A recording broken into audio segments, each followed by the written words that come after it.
हाय बच्चों, good morning. कैसे हैं आप लोग? मैं इंजीनियर नरेंद्र कुमार, आशा मैथमेटिक्स क्लासेस पटना की तरफ से। बच्चे, हम लोग पिछले क्लास में रेशियो एंड प्रोपोर्शन में बहुत सारा चीजें सीखे थे और आगे भी बहुत सारा चीज अभी सीखेंगे। थोड़ा सा पैसेंस रखना है सारे बच्चों को। एक एक करके ढेरों सारा प्रॉब्लम आपको करवाया जाएगा। आप देख भी चुके होंगे जो हमारे प्रॉब्लम का लेवल है वह धीरे धीरे क्या हो रहा है, इंक्रीज हो रहा है। तो आज हम लोग उसी में कुछ आगे की ओर बढ़ते हैं और जो भी बच्चे देख रहे हैं सारे बच्चे पेन और पेपर लेके बैठा कीजिए, जिससे आपको भी क्लास का क्या हो बच्चे, फीलिंग आए कि नहीं क्लास में ही क्या है हम लोग बैठे हैं। जिस तरीके से आप ऑफलाइन में मजा ले रहे थे बाबू, उसी तरीके से आप घर पे ऑनलाइन होते हुए भी आप ये सोचिए कि आप क्लासरूम में क्या है बैठे हैं और बहुत सारा मजा लीजिए, बहुत सारा अच्छे ढंग से समझिए। तो चलिए आइए आज हम लोग स्टार्ट करते हैं उसी में कुछ आगे की ओर। बच्चे, हम लोग 40 नंबर प्रॉब्लम, 40 नंबर प्रॉब्लम तक कर चुके थे पिछले क्लास में। बच्चे, आज हम लोग उसी चीज में कुछ आगे की ओर बढ़ते हैं, जिसमें सबसे पहले कुछ चीजें सीखते हैं हम लोग रेशियो से ही रिलेटेड। और जो अभी थ्योरी देंगे बच्चे, वहां से देखिएगा प्रॉब्लम कितने शानदार तरीका से आपको क्या होगा, समझ में आएगा। तो आया जाए, ध्यान से समझना है कुछ चीजें। बच्चे, हम कह रहे हैं कि a बटा b बराबर c बटा d बराबर e बटा f बराबर, हम कह रहे हैं बच्चे 3 बटा क्या है, 4 है। सुनते चलिएगा, हम क्या बोले बच्चे कि a बटा b बराबर c बटा d बराबर e बटा f, e बटा f बच्चे किसके बराबर है, 3 बटा 4, या कोई भी संख्या के क्या है, यह बराबर है। तो अब मेरी बातों को ध्यान से समझिएगा बच्चे, ध्यान से समझना है बच्चों, ध्यान से समझना है। अच्छा, वह 3 बटा 4 के बराबर है, तो क्या हम इसे कह सकते हैं बच्चे, क्या हम इसे कह सकते हैं बच्चे 6 बटा 8 के बराबर? अरे बोल तो दीजिए यस या नो। बिल्कुल कह सकते हैं, क्योंकि हम बताए थे कि यदि अनुपात में सेम संख्या से अंश और हर में गुना करें तो कोई फर्क पड़ने वाला नहीं है। सुन रहे हैं मेरी बातों को? अतः हम इसमें 2 से गुना किए तो हर में भी कितना से गुना हो गया, 2 से। क्या बच्चे इसे ही हम लिख सकते हैं, इसमें 3 से गुना किए, 3 तिहाई 9, तो बच्चे 4 में भी 3 से गुना हो गया, 4 तिहाई कितना, 12। यस या नो बच्चे? तो अब मेरी बातों को समझिएगा, यहां से बहुत सारा प्रॉपर्टीज के रूप में आएगा आपके पास। सबसे पहले आप एक चीज देखिए, तो सबसे पहले आप इस चीज को समझिएगा, क्या यदि हम सारे के अंश को जोड़ते हैं, देखिएगा 3 प्लस 6 प्लस कितना 9 बटा, फिर आइए हर को जोड़ते हैं, क्या है बच्चे देखिए तो 4 प्लस 8 प्लस कितना बच्चे 12। अरे बोल तो दीजिए बाबू लोग। अब आप कैलकुलेट कीजिए तो बच्चे 3 6 9 9 कितना 18, और यदि हम यहां पे बात करें 4 8 12 12 कितना 24, तो 6 तिया 18 6 चौके 24। इसका मतलब यह हुआ बच्चे हमारे रेशियो पे कोई फर्क नहीं पड़ा। सुन रहे हैं ना मेरी बातों को? अतः अब ध्यान से समझना है। हो सकता है कोई बच्चा इसे बोले, ध्यान से समझिएगा, अभी सिर्फ एग्जाम्पल को समझिए, उसके बाद हम लोग प्रॉब्लम पे आएंगे। हो सकता है बच्चे देखिएगा 3 था, यहां कह देते हैं -6 -9, अब बटा, आइए 3 के संगत डेटा क्या था बच्चे 4। देखिए बाबू 3 के संगत डेटा क्या था 4। अच्छा, अब 6 है ना, तो 6 के संगत डेटा क्या था बच्चे 8। चिन्ह क्या है बच्चे, माइनस है। अच्छा बाबू 9 के संगत डेटा क्या था बच्चे, 12, चिन्ह क्या है बच्चे, माइनस है।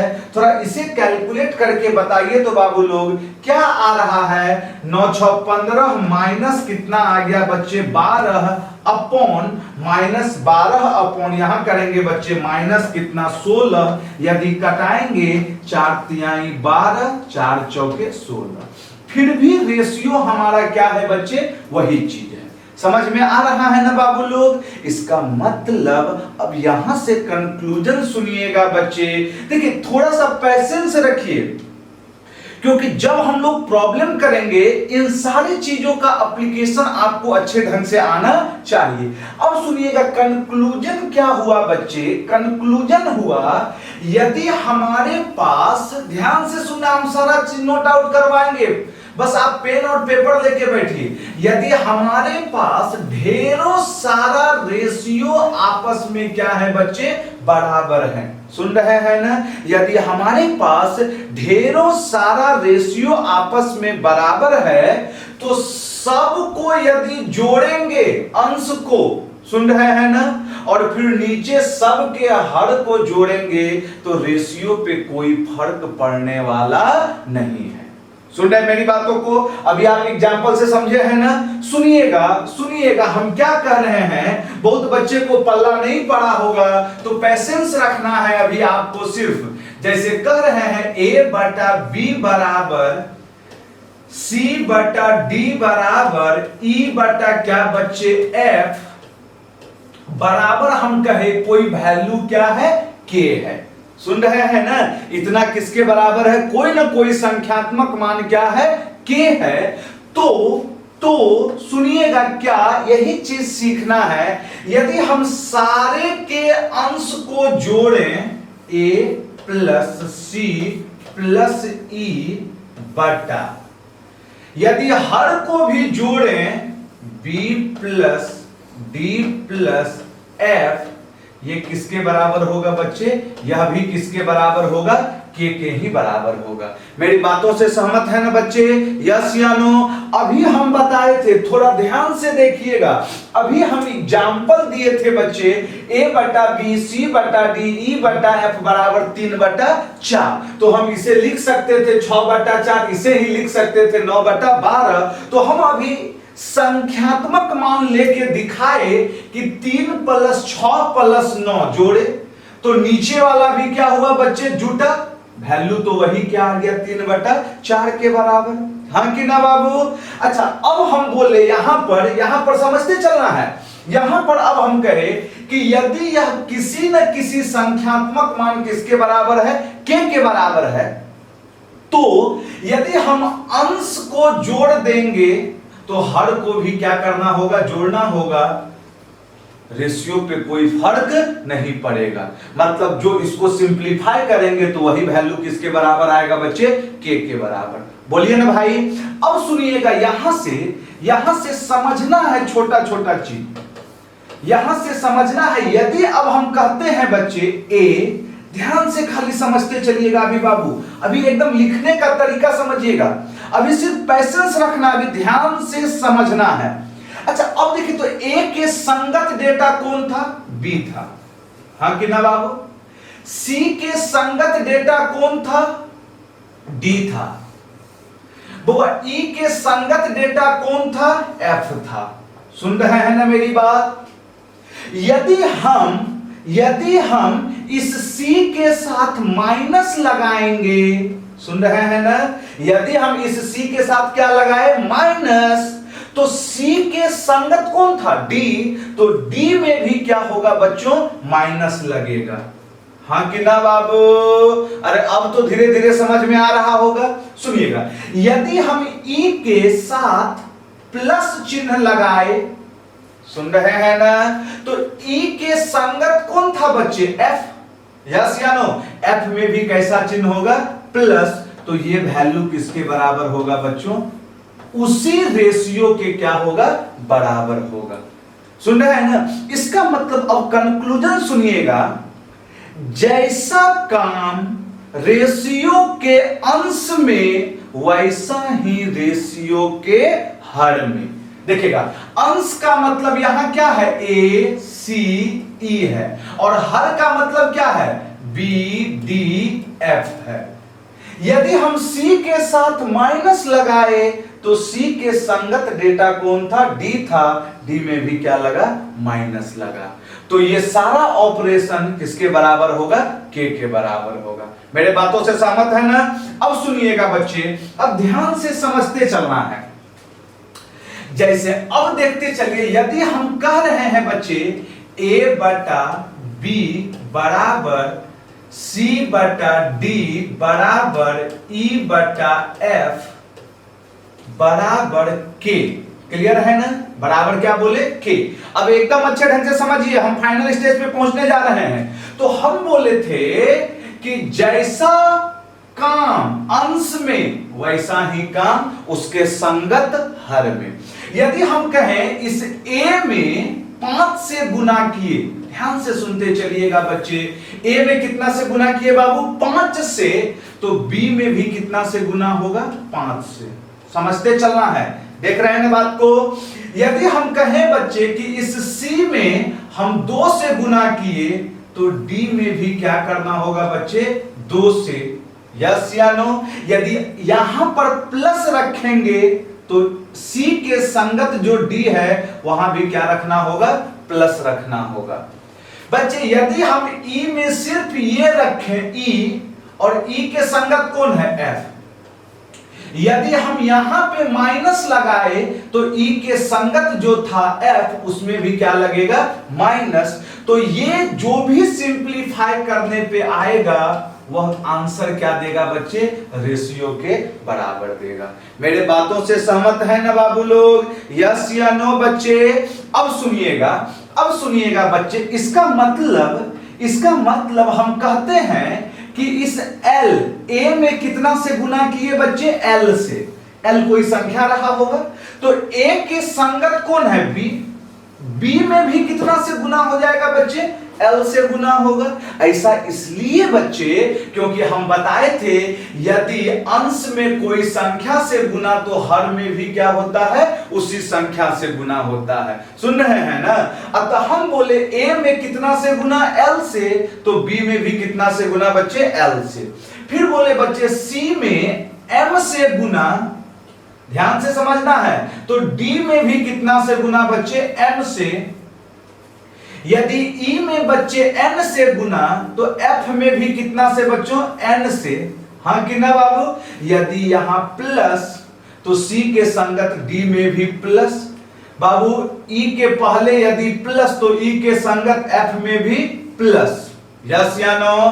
तो ये वैल्यू किसके बराबर होगा, K के बराबर होगा। बोल तो दीजिए बुआ, यस या नो बच्चे, बोल तो दीजिए, समझ में आ रहा होगा। मेरे ख्याल से थोड़ा सा पेशेंस रखने वाली बात है, क्योंकि प्रॉब्लम बहुत ही मजेदार होगा। अभी थ्योरी आपको समझ में अच्छे ढंग से आना चाहिए। एक बार आप देख लीजिए बच्चे हम क्या बोले हैं। दिक्कत हो रही है, थोड़ा सा वीडियो को पीछे जाइए, पीछे जाके एक बार पुनः देखने का प्रयास कीजिए बाबू लोग।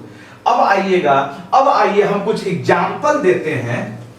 हम कह रहे हैं बच्चे, हम कहें कि A बटा B बराबर C बटा D बराबर E बटा F बराबर बोले 2/5, ये बोले। हाँ कि ना बुआ। तो अब यहां से कुछ प्रॉब्लम हम दे रहे हैं।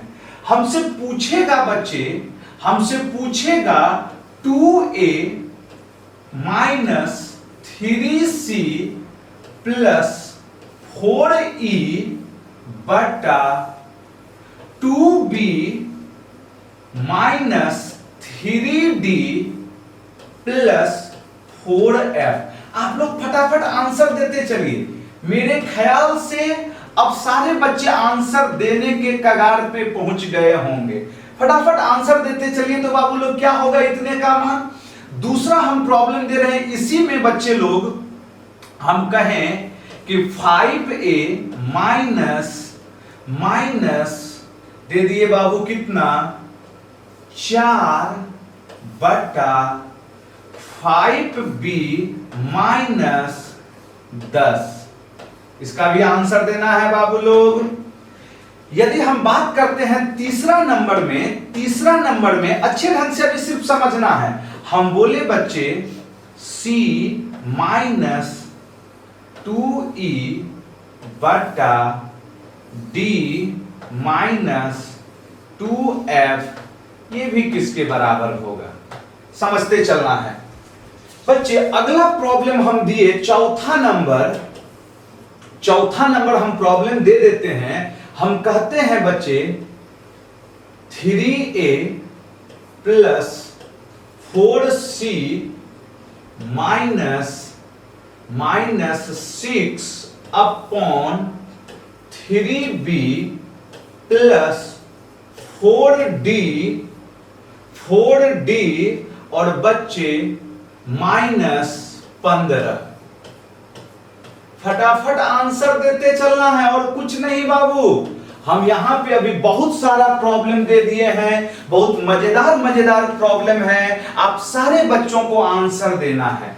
अब हम एक प्रॉब्लम और दे रहे हैं बच्चे लोग, a plus 3c minus 2e upon b plus 3d फिर प्लस 2f। ये भी बताइएगा। अभी यहां पर आपको बताना है नॉट इज इक्वल टू, सुन रहे हैं ना। चलिए इस तरीके से हम अभी एक इसका मतलब अभी समझाएंगे। आप सिर्फ स्क्रीन पे नजर दौड़ाइए और हम जो प्रॉब्लम पूछे हैं उस सारे प्रॉब्लम का आंसर देने का प्रयास करना है। बच्चे आप लोग को जो भी चीज समझा रहे हैं सारा एग्जाम में प्रॉब्लम आपके पूछे हुए हैं। आप बहुत सारे बच्चे पढ़े होंगे लेकिन ये सब प्रॉब्लम बनाते सबसे पहला चीज तो ऐसा प्रॉब्लम देखे नहीं होंगे। यदि देखे भी होंगे तो बनाने का प्रोसेस बहुत लेंदी होता है। तो अब आइए अभी एकदम फिर अब यहां बोर्ड पे ध्यान दीजिए सारे बच्चे। अब आइए अभी जो भी हम थ्योरी दिए थे उसी के बिहाफ पे हम लोग वर्क करते हैं। सुनिएगा, हम अभी बताए थे कि यदि अंश में जिस संख्या से गुना उसके संगत डेटा में भी क्या होगा, उसी संख्या से गुना, बीच में प्लस तो प्लस माइनस तो माइनस, तो जो वैल्यू होगा वह रेशियो के ही क्या होगा, बराबर होगा। अभी समझना, अभी दिमाग काम नहीं कर रहा होगा, पहले सुनिएगा। सबसे पहले बच्चे a बटा b c बटा d e बटा f किसके बराबर है बच्चों, 2/5। तो अब आइए देखिए तो a में कितना से मल्टीप्लाई है, 2 से। तो a के संगत डेटा क्या था, b में भी कितना से मल्टीप्लाई है, 2 से। बाबा c में कितना से मल्टीप्लाइड है, -3। देखिए माइनस न लगल है बच्चे, तो c के संगत डेटा कौन है, d में भी उसी संख्या से होना चाहिए, -3 से मल्टीप्लाइड है। बच्चे e में कितना से है, +4, तो e के संगत डेटा क्या बच्चे, f में भी +4। मेरा कंडीशन फुलफिल है तो यह वैल्यू किसके बराबर हो जाएगा बच्चों, 2/5 के बराबर होगा। यस या नो बाबू, अब तो समझ में आ रहा होगा ना। अब यहां बचवा सब क्या करेगा, सबसे पहले वैल्यू रखेगा, a का मान 2, b का मान 5 रख के क्या करेगा, कैलकुलेट करेगा। समय लगेगा ना बाबू, आपको सिंगल लाइन में खाली देखना है और आंसर देना है। अभी प्रॉब्लम कराएंगे, देखिएगा किस तरीके से आंसर देंगे। अच्छा अब यहां पे समझिए तो बच्चे बात को, इस चीज को एकदम अच्छे ढंग से समझिएगा। अभी दिया हुआ है बच्चे 5a-4 अपॉन 5b-10 किसके बराबर है। तो आइए सबसे पहले आप देखिए a में कितना से मल्टीप्लाइड है, 5।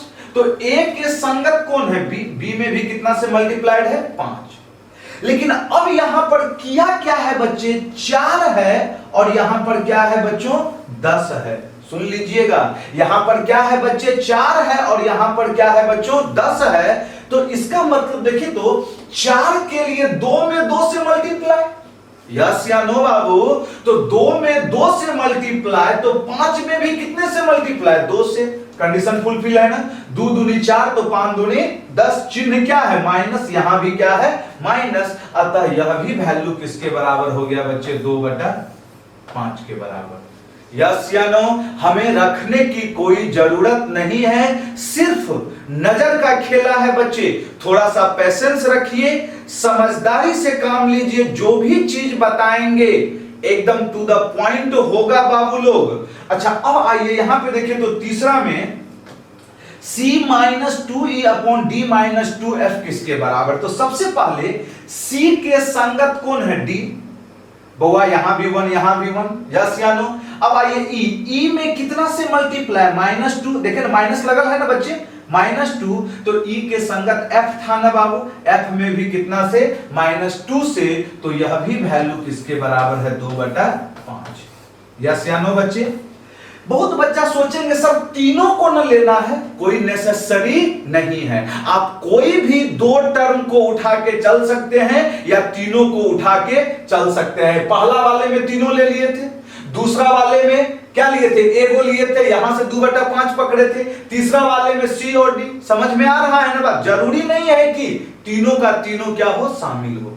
अगला आइएगा फिर यहां समझिएगा बच्चे, चौथा नंबर में क्या है, अब तो बता सकते हैं क्या होगा आंसर। वैल्यू बिल्कुल नहीं रखना है, बनाने का तो तरीका यह है कि हम 2 और 5 रख के भी क्या कर सकते हैं, बना सकते हैं, लेकिन वो कुछ नहीं करना है, डायरेक्ट आंसर देना है बच्चे। अब सुनिएगा ए के संगत डेटा क्या है बी, 3 से मल्टीप्लाई तो बी में भी कितना से 3 से आया जाए। सी के संगत कौन है बच्चे, संगत का मतलब सी के नीचे क्या है डी है, संगत का मतलब ई के संगत कौन है एफ, मतलब निचलका वाले के लिए हम संगत टर्म यूज कर रहे हैं। अतः सी में 4 से मल्टीप्लाई है तो डी में भी कितना से हो गया 4 से हो गया। बउआ अब आइए 2 के संगत न 5 है, सुन रहे हैं ना मेरी बात, तो यहां क्या है 6 है, 6 के लिए 2 में कितना से मल्टीप्लाइड 3 से, तो 5 में भी कितना से मल्टीप्लाइड बच्चे 3 से। अतः देखें तो 2 तिहाई 6 और 5 तिहाई 15, चिन्ह क्या है माइनस है, तो हम कह सकते हैं यह भी किसके बराबर होगा बच्चों 2/5 के बराबर होगा। क्या मेरी बातों से सहमत हैं सारे बच्चे। अब तो बोलिए समझ में आ रहा है कि नहीं बाबू लोग, अब समझ में आ रहा है तो कंजूसी मत कीजिए, क्या करना है आपको पता है, लाइक करना है, कमेंट करना है, जितना ज्यादा से ज्यादा लाइक और कमेंट कीजिए बच्चे, क्योंकि हमें पता है आप सारे बच्चों को बहुत अच्छे ढंग से समझ में आ ही रहा होगा। अच्छा अब आप बताइए क्या यह वैल्यू बराबर होगा या बराबर नहीं होगा। सुन रहे हैं ना मेरी बात, तो समझिएगा यहां पर बच्चे।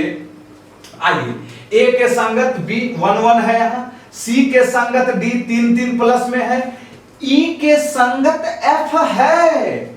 बउआ अब यहां पे गौर से देखिएगा बच्चे, ई में -2 है और एफ में क्या है बच्चे लोग +2 है। हम क्या बोले थे, सेम संख्या से क्या होना चाहिए मल्टीप्लाइड होना चाहिए। ई में बच्चे -2 है तो एफ में भी यदि -2 होता तब हम कहते 2/5 के बराबर। अतः हम यहां पे कहेंगे ये वैल्यू 2/5 के बराबर नहीं होगी। सुन रहे हैं ना मेरी बातों को बच्चे, यस या नो बाबू लोग। एक बार बहुत अच्छे ढंग से आप देख लीजिएगा, स्क्रीन पे नजर दौड़ाइएगा, कितना शानदार कंसेप्ट था बाबू लोग। मेरे ख्याल से सारे बच्चे स्क्रीनशॉट ले चुके होंगे। समझना होगा, समझ में आ रहा, रटने से कुछ नहीं होगा, क्योंकि हमें पता है बहुत बच्चा का कंसेप्ट रहता है जब ऐसा प्रॉब्लम होगा तो ऐसा करना है, सब कुछ नहीं। हमारे यहाँ कंसेप्ट को समझिए, उसी के बिहाफ पे क्या करेंगे हम लोग आंसर देंगे। तो अभी जो भी चीज बताए, अब यहां से 5 को प्रॉब्लमों कर दिया। अब आते हैं आपके एग्जाम में क्या प्रॉब्लम पूछे गए थे इसमें से। चलिए 40 नंबर तक हम लोग तो कर चुके हैं बच्चे, आ जाए बच्चे 41 नंबर प्रॉब्लम देखा जाए। 41 नंबर प्रॉब्लम आप सारे बच्चे देखते चलिए, 41 नंबर प्रॉब्लम क्या है। अब हमें यहां कुछ नहीं करना है, आप सारे बच्चे स्क्रीन पे नजर दौड़ाइए, P अनुपात Q बराबर R अनुपात S बराबर T अनुपात U बराबर 2/2 अनुपात कितना है बच्चे 3 है। तो हमसे पूछा गया है बाबू लोग, हमसे क्या पूछा गया है बताइए, सारे बच्चे आंसर दीजिए। LP plus MR plus NT अनुपात LQ plus MS plus NU का मान क्या है? क्या दे चुके होंगे आंसर? चलिए समझाने के लिए हम इसे एक बार लिख दे रहे हैं, ध्यान से समझिएगा क्या है प्रॉब्लम। चलिए एकदम कंसेप्ट समझिए, क्या था बच्चे प्रॉब्लम? P अपॉन Q बराबर क्या था बच्चे बताइए, R अपॉन कितना बच्चे S बराबर फिर क्या था बाबू T अपॉन U किसके बराबर है 2:3। यही चीज ना है बच्चे, 2 अनुपात क्या है बाबू 3 है। तो हमसे पूछा जा रहा था प्रॉब्लम नंबर 41, हमसे पूछा जा रहा था बच्चे, देखिएगा बोर्ड पे, LP plus MR plus NT upon LQ plus MS plus NU। ये S है बच्चे, NU किसके बराबर है? बच्चे लोग यहां ध्यान से समझिए, यहां पर वैल्यू बिल्कुल नहीं रखना है आपको, वैल्यू रख के भी बना सकते हैं, लेकिन हम अभी क्या तरीका दिए थे, आइए P के लिए संगत कौन है Q, R के लिए S, T के लिए U, और ये किसके बराबर है 2/3। तो बिल्कुल नहीं बनाना है, कलम छूना ही नहीं है, खाली देखिए आंसर। देखिए तो P कितना से गुना है L से, तो P के लिए Q था ना, Q में भी कितना से गुना होगा L से, हो गया। अच्छा R के लिए कौन था, R के लिए S था, R में कितना से गुना है प्लस M, तो S में भी कितना से प्लस M। बच्चे T के लिए क्या था N था, T में कितना से मल्टीप्लाइड है प्लस N, तो T के संगत U था, U में भी प्लस N। तो हम क्या बोले थे अभी थोड़ी देर पहले प्रॉपर्टी बताए थे कि ये क्या हो जाएगा, किसके बराबर होगा बच्चे 2/3 के बराबर। ऑप्शन नंबर कौन सा बच्चों बी। समझ में आ रहा है ना? जो बच्चे अभी जुड़े होंगे वो पहले पीछे आप देखिए, क्योंकि हम बताए हैं पीछे सारा अभी थ्योरी दिए हैं बच्चे लोग। आपका क्लास 10 बजे रहता है बाबू मॉर्निंग में, अतः यदि अभी जुड़ते हैं तो आपको ही लॉस होगा। यदि जुड़ना है तो एकदम 10 बजे आप पेन और पेपर लेके क्या कीजिए, बैठ जाइए। मेरे ख्याल से जो भी बच्चे पीछे देख रहे होंगे उन सारे बच्चों को समझ में अभी आ गया होगा। यस या नो बाबू? चलिए आइए अगला नंबर प्रॉब्लम देखिएगा क्या दिया हुआ है। अब यहीं पे देख लेना है बच्चे क्या है प्रॉब्लम। अब इसे एकदम नहीं बनाना है, अब लिखिएगा तो समय आपका क्या होगा, पार होगा बच्चे। हमें आंसर चाहिए और कुछ नहीं चाहिए। सीपीओ 2014 के एग्जाम में आपसे पूछा गया है, कह रहा है यदि A/B बराबर C/D बराबर E/F तो उनमें से प्रत्येक किसके बराबर होगा। सबसे पहला चीज तो है बच्चे प्रॉब्लम को समझिए कि प्रॉब्लम क्या है। हमारे पास कह रहा था कि A/B किसके बराबर है बच्चे, A/B किसके बराबर है बाबू C/D, और ये किसके बराबर है E/F। तो उनमें से प्रत्येक मतलब प्रत्येक का मतलब A/B या C/D या E/E, मतलब ये प्रत्येक कोई ना कोई संख्यात्मक मान लिए किसके बराबर के। यस या नो? तो हमसे बोला गया था इन चारों ऑप्शन में से कौन सा ऑप्शन प्रत्येक किसके बराबर है बच्चे, के बराबर है, या इसे ही कहेंगे A/B C/D और E/F के बराबर है। सबसे पहला चीज क्या प्रॉब्लम समझ में आया?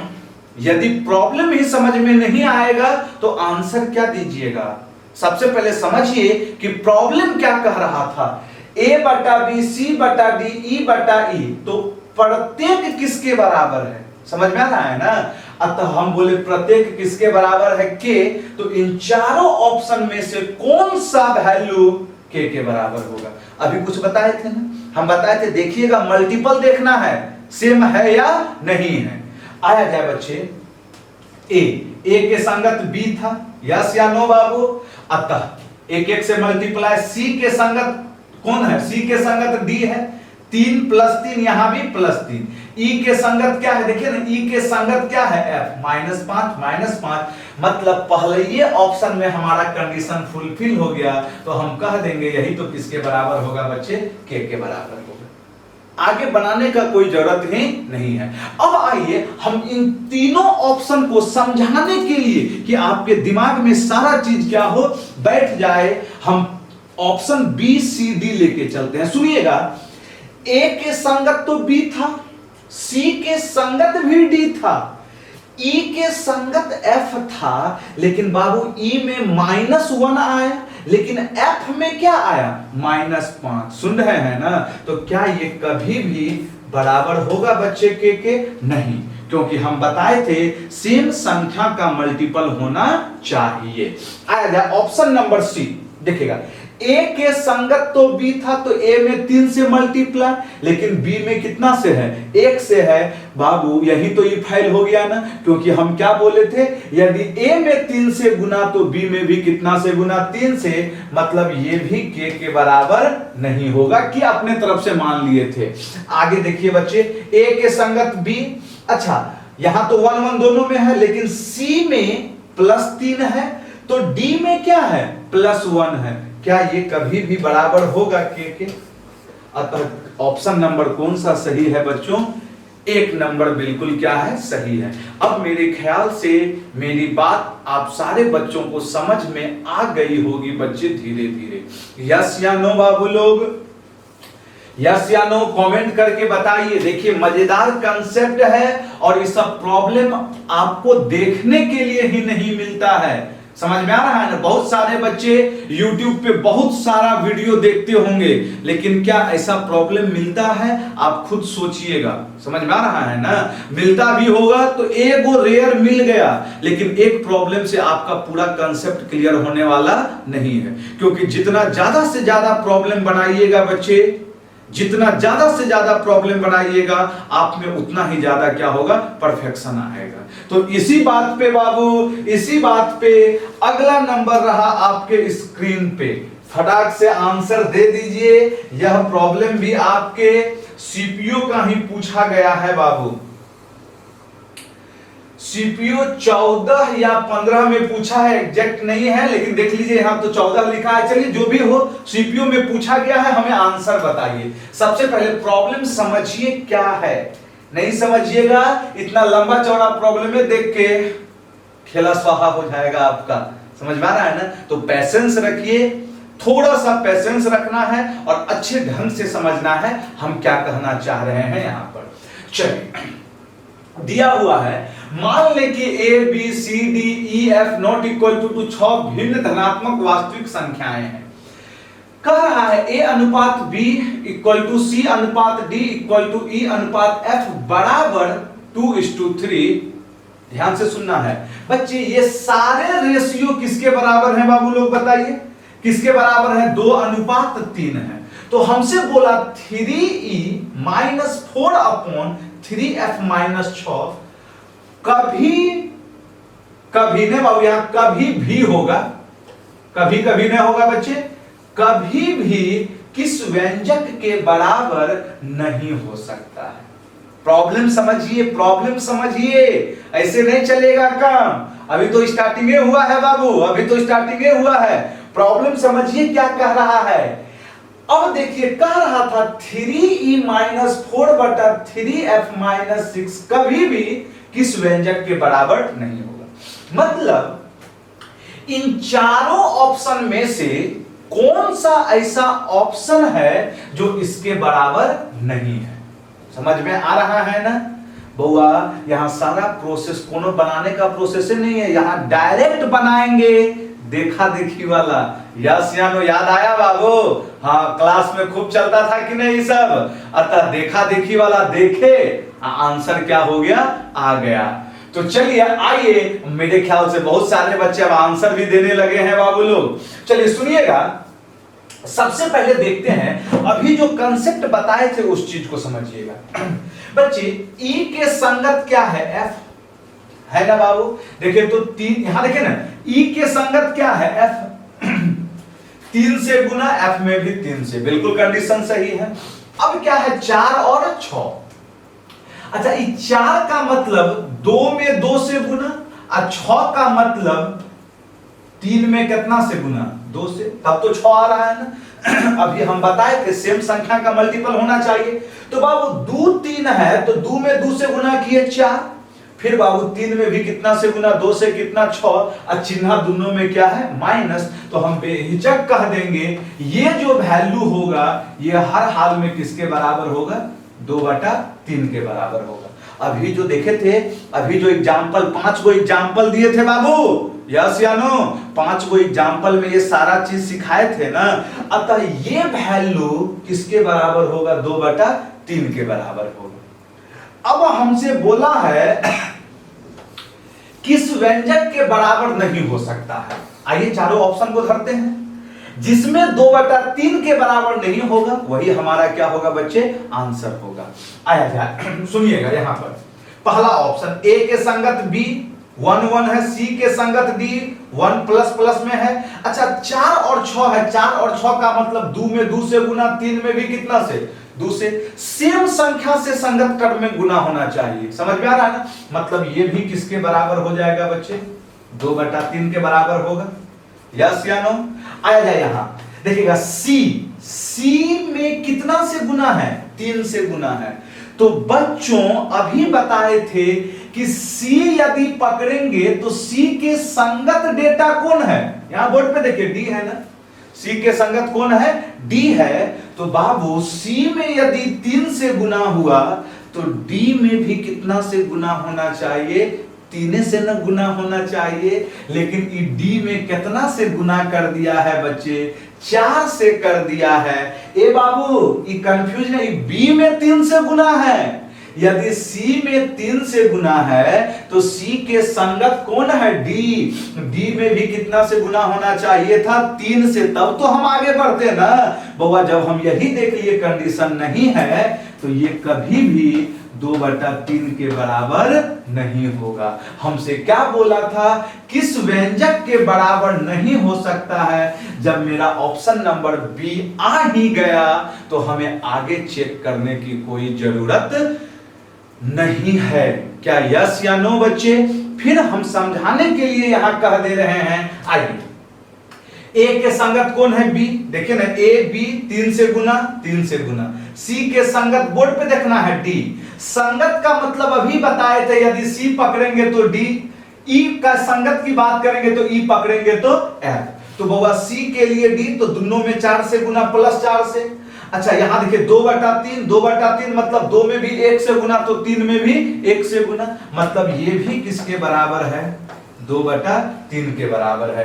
अब आइए ई के लिए एफ 2 से गुना 2 से, वो सी के लिए डी 7 से गुना 7 से, तो ये भी किसके बराबर है बच्चे? 2/3 के बराबर है। लेकिन हमसे पूछा गया था किसके बराबर नहीं हो सकता है, अतः हमारा ऑप्शन नंबर कौन सा होगा? बी होगा। अब तो समझ में आ गया होगा बच्चे लोग, नहीं समझ में आया है? देखिए कंप्लीट लग रहा है 30 मिनट इस पे लिए हैं बाबू, कम से कम 30 से 35 मिनट का, 30 मिनट का तो क्लास चला ही होगा अभी लगातार। अतः 30 मिनट कंप्लीट हम इस पे इसलिए लिए बच्चे क्योंकि हमें पता है यदि ऐसा प्रॉब्लम आएगा तो अब आप जो भी चीज समझाए हैं डायरेक्ट देखिएगा और देखा देखी क्या कीजिएगा? आंसर मानिएगा। यस या नो? तो ये एक टॉपिक था। इसके बाद अब हम लोग क्या करते हैं? आगे की ओर बढ़ते हैं। Problem number 44। अच्छा 44 आने के लिए पहले हमें कुछ चीजें समझाना होगा आपको। चलिए आइए कुछ चीजें पहले हम समझा दे रहे हैं 44 प्रॉब्लम के लिए। अब आइए अगला हेडिंग दीजिएगा बच्चे प्रपोर्शन। अगला हेडिंग आप दीजिएगा प्रपोर्शन। अगला हेडिंग दीजिए बाबू लोग प्रपोर्शन।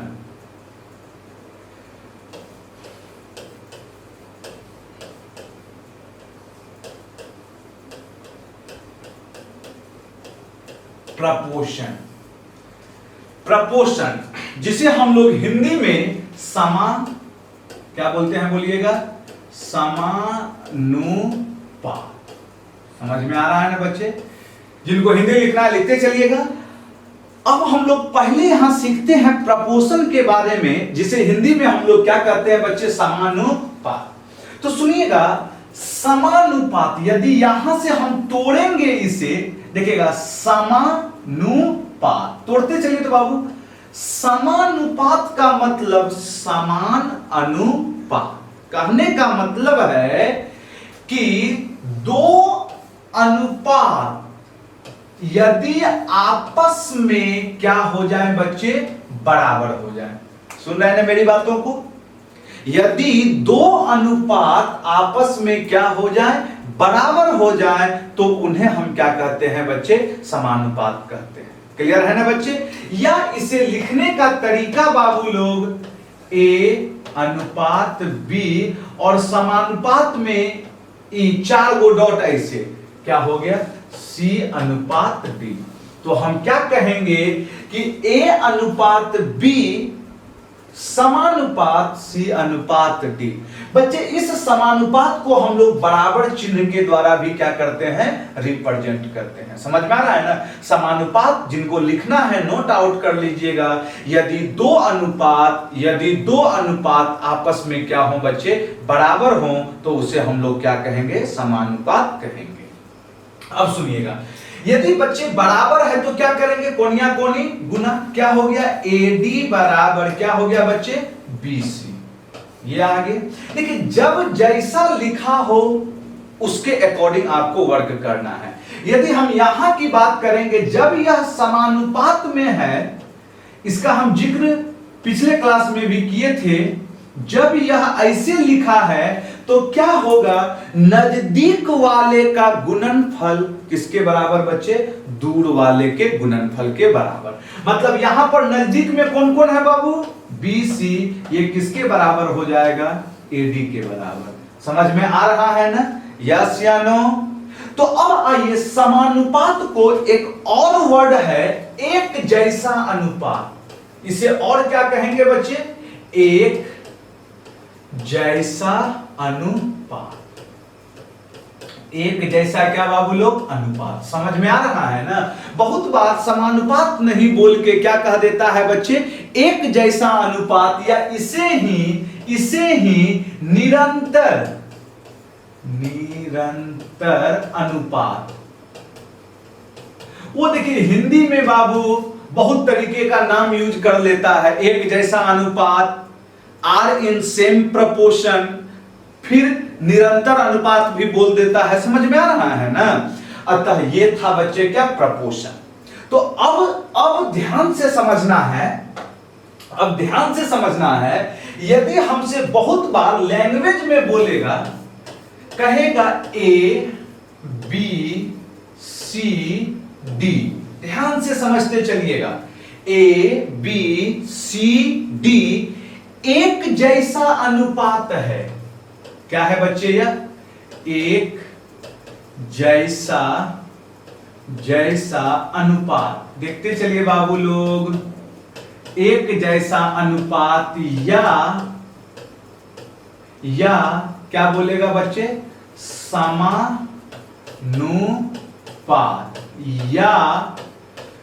या इसी को निरंतर अनुपात। समझ में आ रहा है ना? लैंग्वेज में कहेगा ABCD एक जैसा अनुपात है, या क्या है बच्चे, समानुपात है, या फिर क्या है, निरंतर अनुपात है। जब भी ऐसा जिक्र करे तो अरेंज तेरेंज नहीं करना है, डायरेक्ट क्या करना है, जो नजदीक में होगा उन दोनों को आपस में क्या कीजिएगा बाबू लोग, गुना कर दीजिएगा, और जो दूर में होगा वो दोनों को क्या कीजिएगा बाबू लोग, गुना कर दीजिएगा। अभी बताए थे ना, एक जैसा अनुपात का मतलब, अब इसे लिखना होगा बाबू, कैसे लिखेंगे इसे, A अनुपात B समानुपात, फिर किसके, C अनुपात D। तो इतना एग्जाम में लिखने का, ये सब सरियाने का समय नहीं है, मीनिंग समझना है और वह क्या कहना चाह रहा है उसके अकॉर्डिंग क्या करना है, आंसर देना है। अब यहां पे सुनिएगा, बच्चे जो पहले लिखाया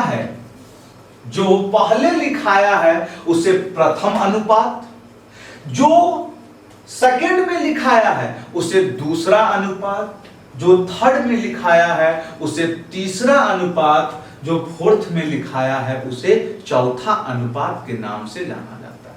बहुत बार ऐसा लैंग्वेज में बोलता है, अभी हम प्रॉब्लम करवाएंगे, इन सारे चीजों पे अभी आना है, समझ में आ रहा है ना। अभी प्रपोर्शन में हम लोग और आगे की ओर देखेंगे, पहले इस पर जो प्रॉब्लम पूछा है हम वो कराते हैं, इसके बाद कराएंगे हम आपको टाइप्स ऑफ प्रपोर्शन। समझ में आ रहा है ना बच्चे? तो चलिए आइए सबसे पहले हम इस पर कुछ प्रॉब्लम करा दे रहे हैं बाबू। अभी हम लोग कितने नंबर तक देखे थे? चलिए आया जाए, 43 तक तो देख चुके थे बच्चे, 44 देखते हैं क्या है। 44 देखते हैं क्या है। वो यह प्रॉब्लम आपके एनटीपीसी के एग्जाम में पूछा गया है। एनटीपीसी रेलवे के एग्जाम में क्या है बाबू पूछा गया है, समझिएगा क्या दिया हुआ है। √2 अनुपात 1 + √3, ये देखिएगा, ये सिंबल अभी बताए थे ना, ये सिंबल किसका है बच्चे? समानुपात का है। √6 अनुपात x, तो x का मान क्या है? यहां कुछ नहीं करना है, हम अभी बताए थे जब भी ऐसा लिखा हो तो नजदीक वाले का गुणनफल। आइए 1 + √3 इंटू कितना बच्चे? √6, किसके बराबर बच्चे? दूर वाले, दूर में कौन कौन है? यही ना है बाबू, बोर्ड पे एकदम नजर रखिए। √2 इंटू कितना बाबू? x। तो देखिएगा बच्चे यहां से √2, ये √6 कै बार में कटेगा? √3 बार में। यस या नो? अरे √6 का मतलब √2 इंटू √3 ना, तो √2 से √2 क्या हो गया? कट गया, बचा कितना? √3। अतः अब x की बात कहा है तो x बराबर ये √3 गुना हो गया, √3 प्लस √3 3। ऑप्शन नंबर बताइए कोई बच्चे, ऑप्शन नंबर कौन सा हो जाएगा? 4। √3 प्लस कितना बच्चे? 3, यही हमारा क्या हो गया? आंसर हो गया। यस या नो? समझ में आ गया होगा सारे बच्चे को। चलिए आइए आगे की ओर फिर बढ़ते हैं। बउआ समझ में आ रहा है कि नहीं आ रहा है बाबू? बताते चलिए बाबू लोग, समझ में आ रहा है या नहीं आ रहा है? यदि आ रहा है तो कमेंट, लाइक, सब्सक्राइब करवाना बिल्कुल नहीं भूलना है, क्योंकि बार बार बोलने में हमें भी अच्छा नहीं लगता है। आप लोग सारे बच्चे समझदार हैं बाबू। चलिए आइए अगला प्रॉब्लम की ओर बढ़ते हैं। क्या कह रहा है अगला नंबर? देखते चलिएगा। दिया हुआ है 4 पद समानुपात में है, पहला, दूसरा और चौथा पद 4, 22, 33 है तो तीसरा पद। अभी बताए थे ना, ये देखिएगा, ये कौन सा पद बोला है प्रॉब्लम में? पहला। ये कौन सा? दूसरा। ये कौन सा बोला है? चौथा। तो बउआ तीसरा पद तो यही ना कहीं होगा, x। यस यार, मान लिए क्या? x। तो इसको थोड़ा लिख दे रहे हैं ऐसे। अतः इसे हम कैसे लिखें? 4, 22, ये देखिए प्रॉब्लम में बोला पहला, दूसरा, 33 को क्या बोला है? चौथा। तो तीसरा पद मान लिए x, और फिर क्या? 33 हो गया ना बाबू? यस या नो? अब हमसे क्या बोला था बच्चे? समानुपात में है, तो हम अभी बताए थे बाबू, समानुपात यदि बोल रहा है तो दोनों नजदीक वाले का गुणनफल किसके बराबर बच्चे? दूर वाले के गुणनफल के। तो 4 गुना कितना बच्चे? 33, 22 और गुना कितना? x। क्लियर है ना? चलिए 11 से 2, 11 से 3, फिर 2 से कितना बच्चे? 2, 3 दूनी कितना? 6। अतः x बराबर कितना आ गया बाबू लोग? 6। समझ में आया बात बच्चे? यस या नो? एक बार बताते तो चलिए समझ में आ रहा है या नहीं? ये भी बाबू आपके एनटीपीसी 2016 के ही एग्जाम में क्या है? पूछा गया है। अच्छा, अब आइए आगे समझने के लिए हमें फिर छोटा सा थ्योरेटिकल टर्म जानना पड़ेगा। यस या नो? चलिए आइए देखते हैं हम लोग। अब आइए हम लोग अगला हेडिंग देखेंगे बच्चे। अगला हेडिंग हम लोग देखेंगे बाबू, अगला हेडिंग हम लोग देखेंगे टाइप्स ऑफ प्रपोर्शन। अगला हेडिंग क्या देखेंगे बच्चे? Types of proportion. अगला हेडिंग लगाइए बाबू, अगला हेडिंग सारे बच्चे लगाइए, types of proportion.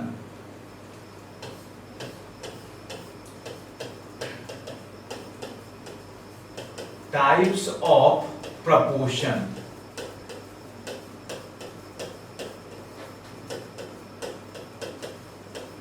Types of क्या बच्चे?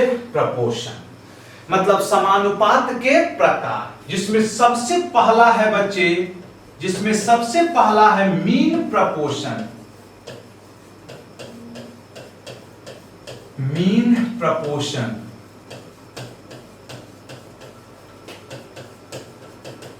मीन प्रपोर्शन, जिनको हिंदी लिखना है बच्चे हिंदी भी लिखते चलिएगा, मध्यानुपात।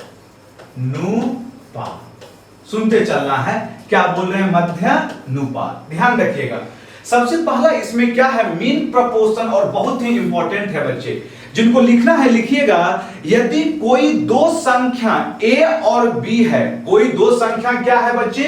a और b है, इसका मीन प्रपोर्शन पूछेगा तो दोनों संख्या को क्या करना है? गुना करके स्क्वायर रूट चढ़ा देना है।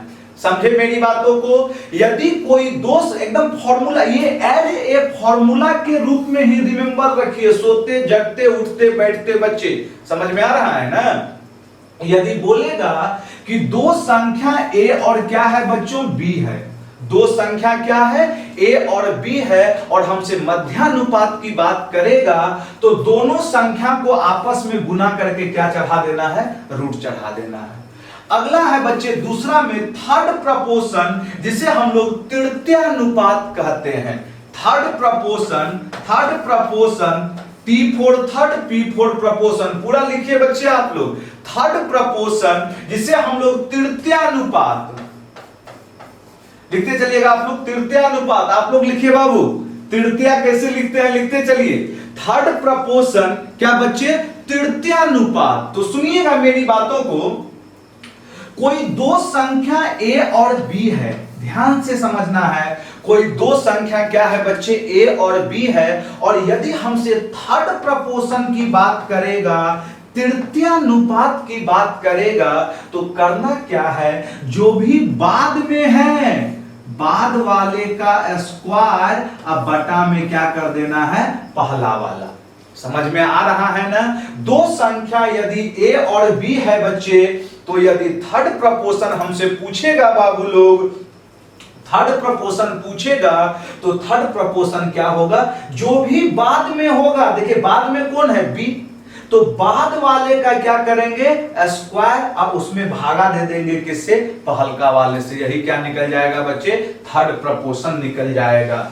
मीन प्रपोर्शन की बात करेंगे a और b का, तो मेरे साथ बोलते चलिए root over A B. Third proportion की बात करेंगे a और b का, तो क्या हो जाएगा बच्चों? b स्क्वायर अपॉन a हो जाएगा। अब आइए आगे की ओर बढ़ते हैं बच्चे। इसी में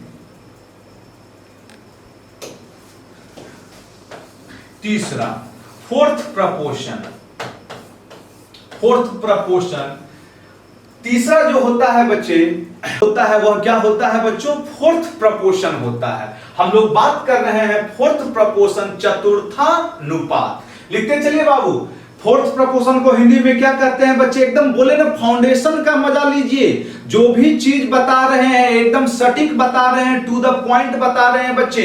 अभी ये सब थ्योरेटिकल चीज है, यदि आपको रिमेंबर होगा तो आपका प्रॉब्लम बहुत ही क्या होगा? आसानी से बनेगा बच्चे। फोर्थ प्रपोर्शन की यदि हम बात करेंगे तो फोर्थ प्रपोर्शन में तीन गो संख्या a, b और c। कै गो संख्या बाबू? फोर्थ प्रपोर्शन में तीन गो। तो फोर्थ प्रपोर्शन जो होगा बच्चे, फोर्थ प्रपोर्शन जो होगा, जो भी बाद में दो गो होगा, अंतिम दो गो का गुणनफल b इंटू सी, अब बटा में क्या बच्चे? पहला। यही क्या हो जाएगा? फोर्थ प्रपोर्शन होगा। फोर्थ प्रपोर्शन कब निकलेगा? जब तीन गो दियल है तब ना बाबू।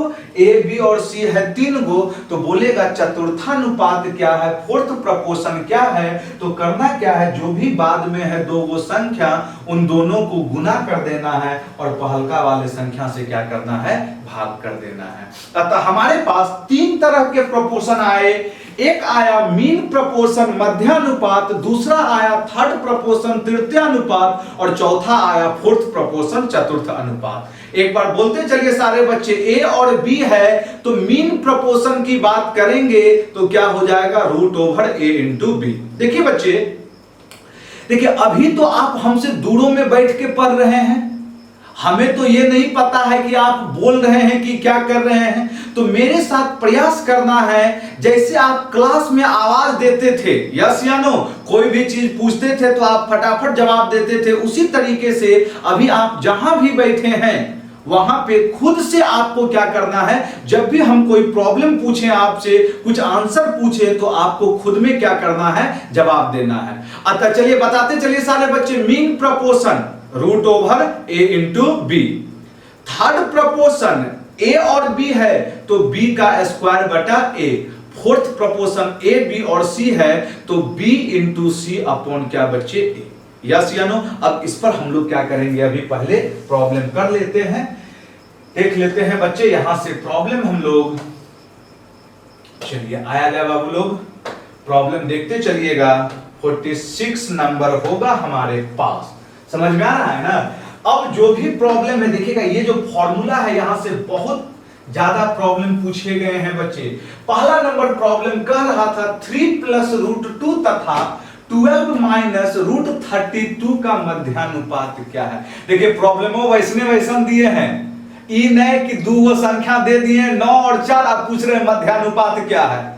समझ में आ रहा है ना। तो जो भी चीज दे रहे हैं उस चीज को बनाने का प्रयास कीजिए बाबू लोग। चलिए फटाफट आंसर बताइए हमें। हम आपसे पूछे हैं कि दो गो टर्म है, क्या क्या है बच्चे, 3 प्लस रूट 2, फिर है 12 माइनस रूट 32 का मध्यानुपात। तो अभी हम बताए थे बच्चे, मध्यानुपात का मतलब दोनों संख्या को आपस में क्या कर देना है बच्चे, गुना कर देना है, और उसके ऊपर क्या चढ़ा देना है बाबू, रूट चढ़ा देना है। तो संख्या क्या था, 3 प्लस रूट 2, और दूसरा में क्या था बच्चे, 12 माइनस रूट 32।